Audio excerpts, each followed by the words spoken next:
ይሳነካ እግዚአብሔር እንታይ ይሳነካ እግዚአብሔር እንታይ ይሳነካ እግዚአብሔር እንታይ ይሳነካ እግዚአብሔር እንታይ ይሳነካ እግዚአብሔር እንታይ ይሳነካ እግዚአብሔር እንታይ ይሳነካ እግዚአብሔር እንታይ ይሳነካ እግዚአብሔር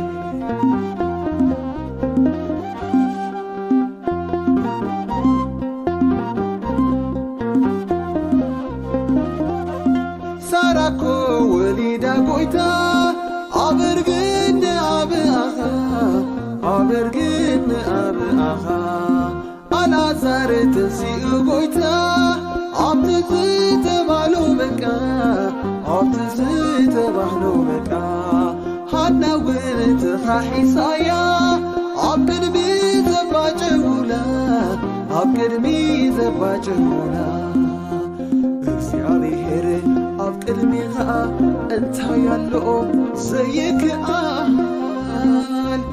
እግዚአብሔር ኣብ ቅድሚኻ እንታይ ኣሎ ዘይክኣል እግዚአብሔር ኣብ ቅድሚኻ እንታይ ኣሎ ዘይክኣል እግዚአብሔር ኣብ ቅድሚኻ እንታይ ኣሎ ዘይክኣል ንኹሉ ነገር ብግዚኡ ጽቡቕ ትገብር ከማኻ እሞ መን ኣሎ ድዮ እግዚአብሔር ግዚኡ ሓሊኻ ጽቡቕ ንዓይ ከም ትገብረለይ የኣምነካየ ጐይታ ኢየሱሰይ ካብ ውሽጢ ነበር እንታይ ይሳነካ እግዚአብሔር እንታይ ይሳነካ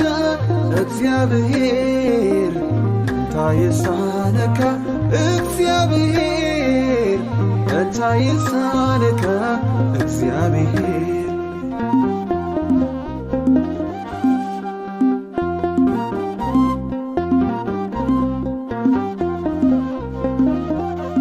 ንባሕሪ